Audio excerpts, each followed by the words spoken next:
the brilliant, the wonderful Philip Ingram, MBE, former senior military intelligence officer, who is joining us for the whole show. Morning to you once again. Good morning again. Thank you so much for joining us. Look, we talked an awful lot about the Supreme Court. There's lots more to talk about, but this is a massive, massive story. It is interesting to me, actually, how much a lot of the mainstream media that is fully signed up to this madness, the BBC and others, are trying to sort of move on from this and very much looking at the Supreme Court ruling as a sort of a blow for trans people and looking at them as the victims, whereas in fact the whole point of this is it's righting a wrong by establishing what the law already was, establishing what it should have been treated as for the last 10 years or so, and actually righting a wrong against women and girls, whether it's I mean, whoever thought mixed toilets in primary school or secondary school was a good idea? Have these people ever been children? To placate one child who mistakenly has been told that they are living in the wrong body or a non-binary. I mean, whoever thought, mixed wards in hospitals was a good idea? What absolute psychopath thought it was okay to put a man who has committed violence, even a rape against women, inside a women's prison because he puts a wig on and some fake boobs, takes one hormone shot and claims he's a woman? Whatever made anyone think that a 6-foot bloke who was average at male sport should be allowed to compete against women where he would easily beat them? In every single example, again and again and again, it was always insane, but it's been happening. We've watched it in slow motion. Question, Philip, though, does it change now?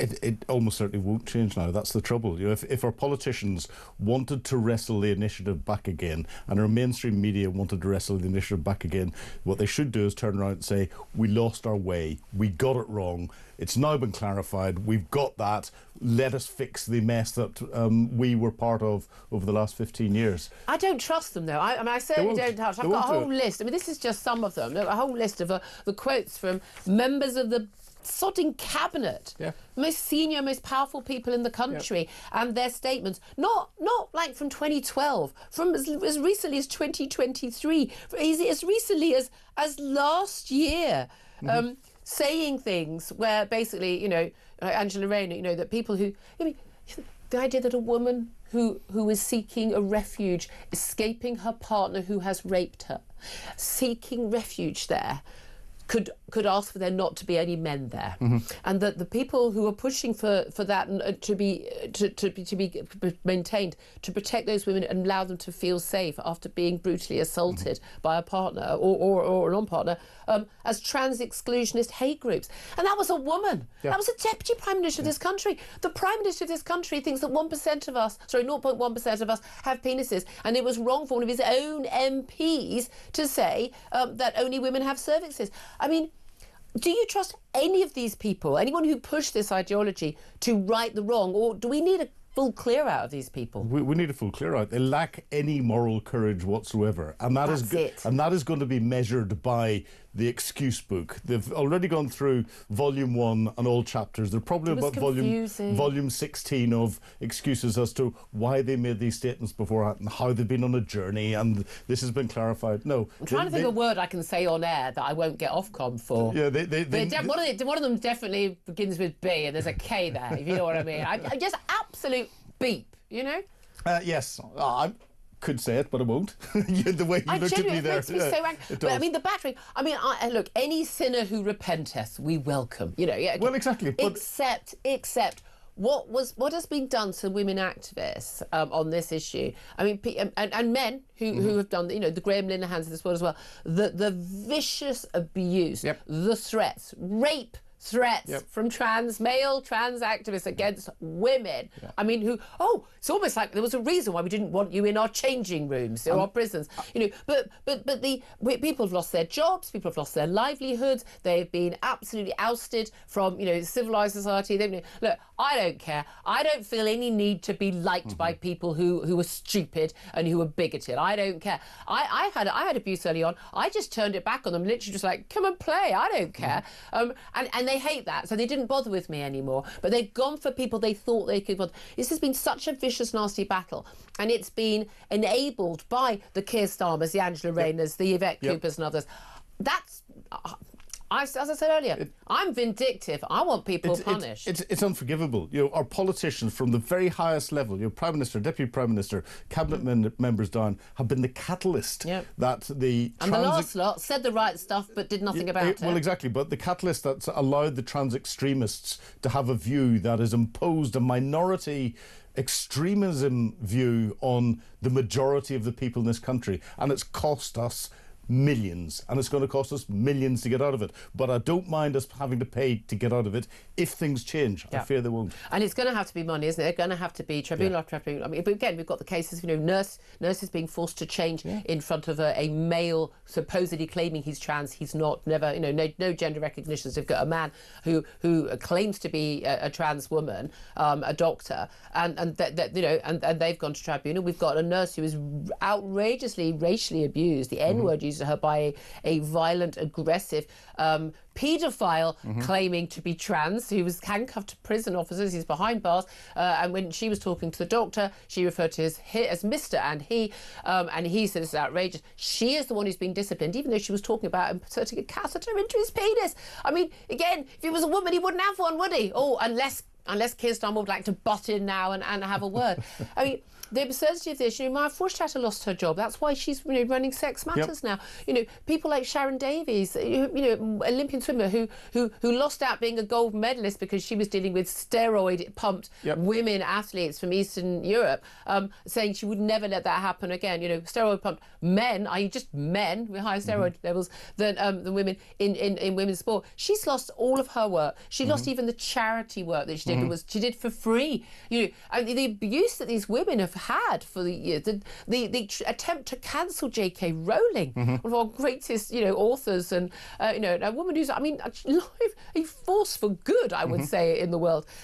It's been horrific, and I'd like to say, it's only been on one side. People talk about the heat in this debate. The Cash Review mentioned that. It's been on one side, on one side only. It really has. There might be some horrible bigots who are saying horrible things to trans people. No one I know involved in any of these campaigns has ever said anything hateful or transphobic, ever.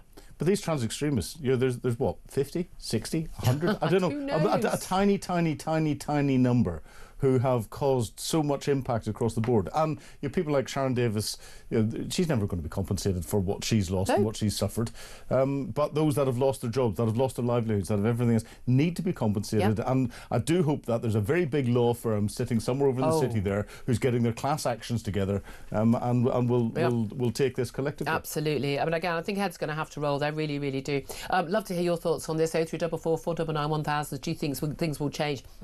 Donald Trump and his executive order on women and women's sports and things, welcomed all of that, and again the fact that the next Olympics are going to be in the US is really helpful there. I think there's going to be a big backlash. I know, basically, as far as I'm concerned, we were all quite happy to be quite friendly and nice. I didn't mind people having changing their passport and using people's preferred pronouns. We were being kind and nice. It's gone too far. Sorry, you pushed it too far, and now you're losing out. Soz. It wasn't us that did that. It's the activists' fault. Blame Stonewall. Don't blame the women protecting their own rights. Let's talk about this one-in, one-out asylum scheme.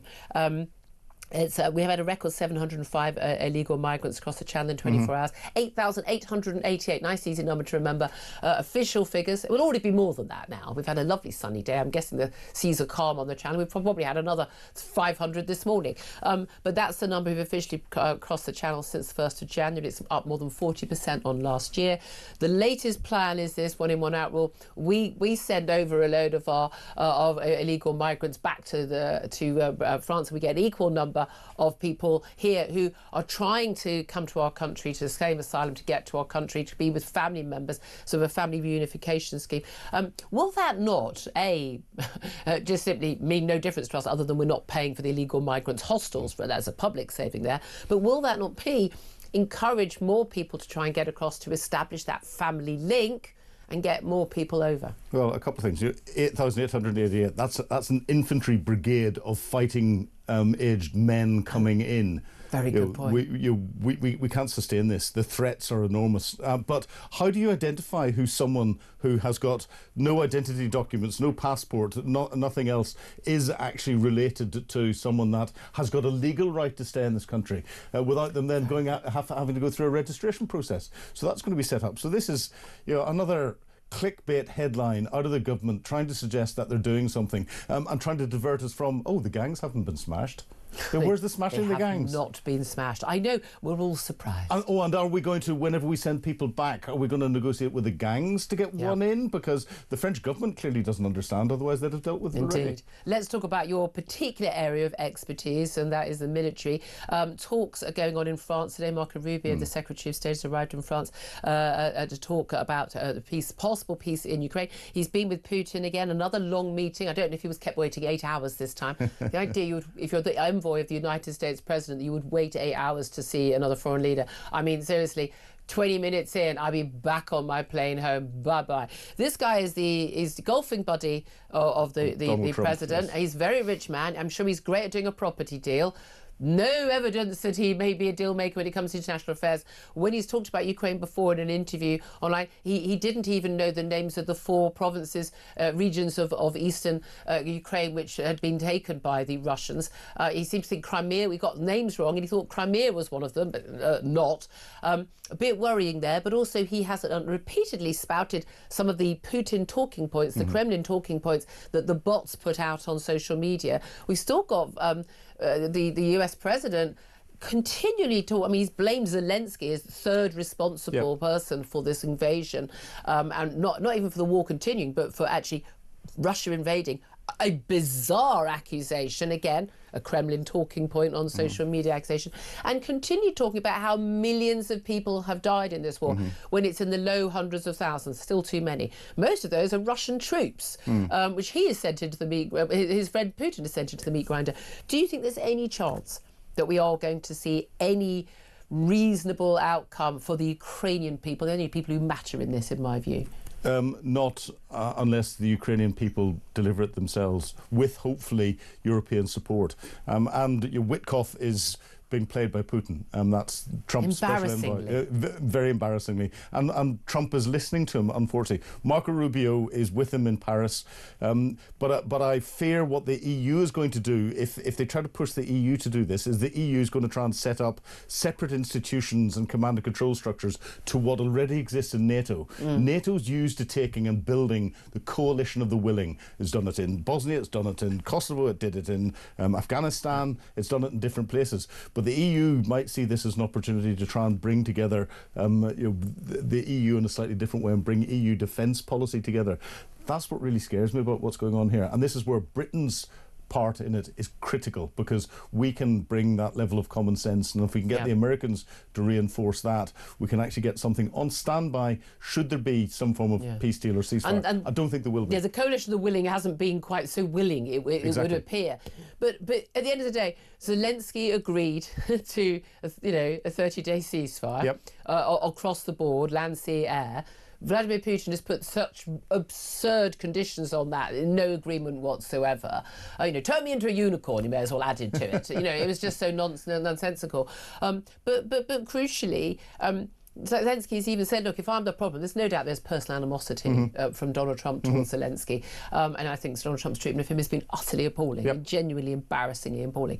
But Zelensky said, if I'm the problem, I'll go. I will go in return for the security guarantee that his country needs. But there is no point at all to Zelensky signing up to any so-called peace deal, which leaves Russians where they are now in Crimea and in the Donbass region without any guarantee, absolute cast iron, such as that exists these days, from either Europeans, Americans, or all of the above, that not a single inch more will be taken by the Russians without all-out war. That. If Putin knew that NATO would literally 1 inch, that's it, it's all out war, he would not go any further. He understands shows of strength, does he not? But the only thing that's going to stop Putin is Putin losing in Ukraine. And I've heard this week from numerous commentators who understand this even better than I do. And if Putin gets given anything, he will see that as a green light to go elsewhere. If Putin got 20% of Ukraine, well, exactly. Doing but well, if he's allowed to keep that, he'll take something that'll allow him to rebuild his military capability and everything else, because he's hurting a bit. But then the message that will send to other despots around the world who've got territorial ambitions is, oh, well, all we have to do is ride the wrath of the international community for a couple of years, and then we can keep what we've got. And Xi Jinping will take Taiwan. And the economic shock that will cause across the globe will make Putin's move into Ukraine 3 years ago seem like loose change down the back of the sofa. Is this all linked in then with this trade tariff war? Because there's talk, by the way, of a UK possible trade deal within the next 3 weeks. We'll see. We'll see if only that if we comes keep off. away from EU policies. But again, we can't have both. We can't have both. But there's a lot of talk about Donald Trump trying to strong arm the EU and Britain, particularly because a bigger bloc, splitting from China. Now, we had a guest on yesterday who's like pushing the line that, well, this has all been, clever 4D chess game of basically hurting China. Of course, this huge trade between China and America, but also the rest of the world. And basically, China is funding everything, its military and pushing its economy on exports. It's a huge export economy. But is this then what's going on in Ukraine and elsewhere? Is this all about other global concerns that America has? It's all linked, and America's priority is China and dealing with. We see that in the comments that he's made about rare earth metals in Greenland and Ukraine. We've seen that in the way he's dealt with Panama and the Panama Canal. We've seen that in statements that have come out of the White House where he said my priority is China, and we've seen that in the trade tariffs and the trade tariff war. And China is the second largest economy in the globe and had aspirations and was on a path to overtake America as the largest economy. So this is where Trump is trying to attack China, but he's attacking himself at the same time. And we're in a game with instability around the world that is unfortunately very similar to what was going on between America and Japan in 1940 and 1941. And the Americans started to put huge trade tariffs and restrictions on imports into Japan. That caused the Japanese to go for Pearl Harbor.